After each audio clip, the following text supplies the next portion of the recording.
first, I want to welcome back to the show. We had her on once before, Melanie Collette.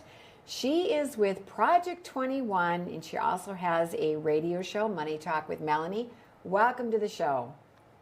Thank you for having me. I appreciate it. I really appreciate you coming on because I love everything you say. You're so sensible. I don't know how it is, but you are sensible. And because you're sensible, it's hard to get out in the media sometimes, as we have learned, or we wouldn't even have a show. If you could get this kind of stuff in the mainstream media, we wouldn't have to be the ones to try to dig it up. But people like you tell us like what you're seeing, and your perspective is unique because of your background. Tell me just a little bit about what you've done before. So before I got full throttle involved in the public policy, politics kind of game, I was a school teacher for 12 years. Before that, I worked in a private school on the administrative end, and then I moved into teaching. And now I'm out and I work for a state legislative office. And I'm also an elected official myself. And as a member of Project 21, that is a program with the National Center for Public Policy Research, and it's a place for conservative blacks to network and give their perspective. And so we have Melanie on today to talk about the Harvard president, Claudine Gay. And I don't want to necessarily talk about all the specifics about what was going on and why they're looking at some of the college presidents and they've gone woke at colleges, but they're at the expense of education. I want you to talk about, why is the yardstick different for her? She is the president of Harvard, for crying out loud. That should mean something. And yet, being accused of plagiarism, they're covering it all up. What's going on there? She's got the one piece of Teflon that you can have in academia that protects you from getting punished for doing anything wrong, and that's melanin. And that's unfortunate. And the thing that I've been screaming about for years is that this philosophy is not new. I find it highly offensive as a black woman myself, because this is what the left does. We can't fire her because she's black. And by sending that message, what you're also saying is it's acceptable for black people to plagiarize. It's acceptable for us to break the rules and not follow the rules, because after all, we would not have been given this opportunity because of racism. And, you know, we can't, but it sends a message.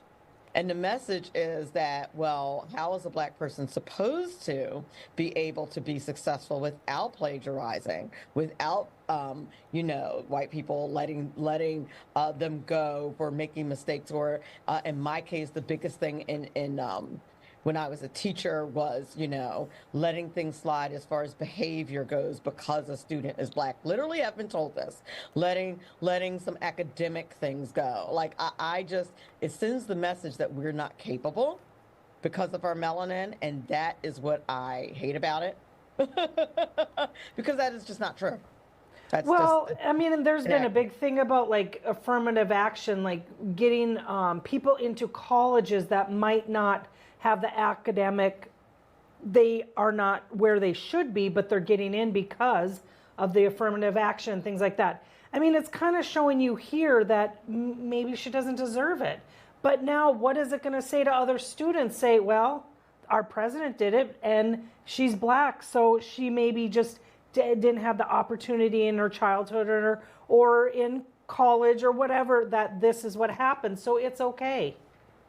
But this is exactly what they're saying. But the other part of this is that it low key sets the standard lower for black people, so that black people will never be as smart as their white counterparts, because you're not requiring them to be.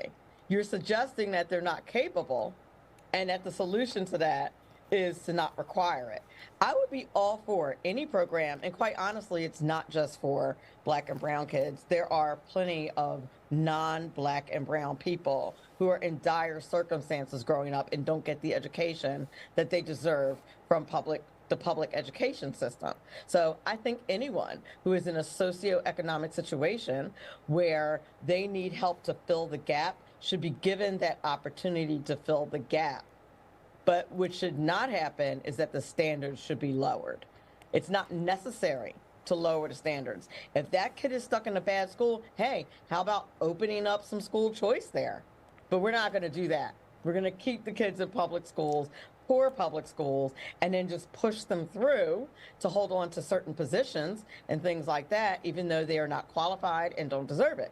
I find that whole mantra problematic, and I think it actually feeds racism.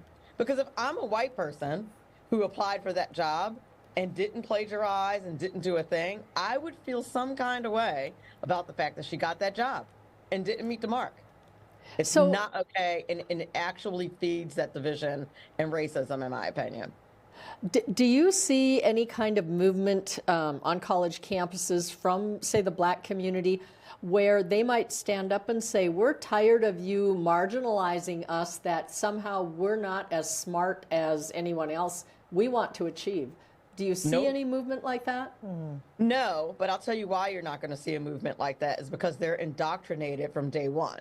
That's why you're not. See, I came into the education business late, and when they tried to indoctrinate me, it didn't take, and I had the nerve to push back. I had the actual audacity to tell them no. When I was in grad school, during an orientation, I was told that the class was told that, New York Times was basically like one of the go-tos for a good resource. And I raised my hand at the orientation, and I said that I wanted to be clear that I did not think that that was the case.